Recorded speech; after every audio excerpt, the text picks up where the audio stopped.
Comment calculer le débit réel de gaz ou le débit théorique en normes au mètre cube par heure? Un petit rappel sur les compteurs gaz. Ici, vous retrouvez les mètres cubes et ici les décimètres cubes, ce qu'on appelle aussi les litres. Dans un premier temps, on va calculer le débit lu au compteur. Il nous faut un chronomètre, une calculette et de quoi noter. On va mettre la chaudière en route, on va faire une demande au thermostat et on va avoir une consommation de gaz, ici. Pour une mesure plus précise, on vous demande d'attendre 1 ou 2 minutes de fonctionnement, de façon à avoir un régime établi. On commence la mesure sur un nombre entier. Ici, on va attendre le 100, voilà, top.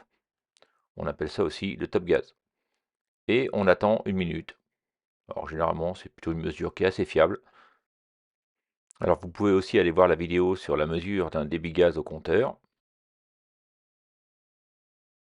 Alors en accéléré, 1 minute plus tard, on va faire un top gaz, top. Voilà, on a consommé 0,035 mètres cubes en 1 minute.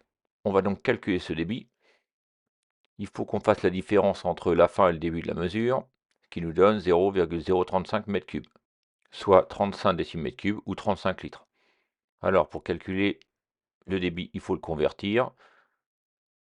On a 35 litres par minute, multiplié par 60, ça va nous faire un débit par heure de 2,1 mètres cubes heure ou 2100 litres par heure.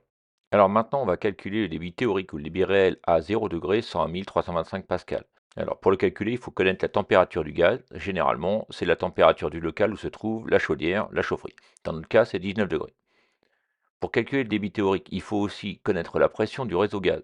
Alors généralement, il y a un manomètre qui vous donne la pression. Ici, elle est de 22 millibars. Pour calculer, il faut aussi connaître la pression atmosphérique. Alors le plus simple, c'est d'avoir aujourd'hui un smartphone.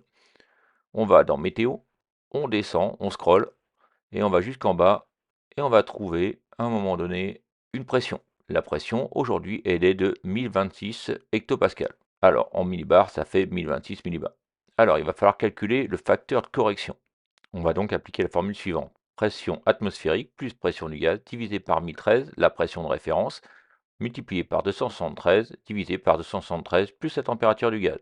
Et lorsqu'on fait le calcul avec les valeurs obtenues, on obtient un facteur F de 0,96, c'est-à-dire qu'il y aura une différence entre le compteur et le réel de 4%. Maintenant qu'on a le facteur de correction, on va calculer le débit théorique, c'est-à-dire qu'on va multiplier le débit au compteur par F.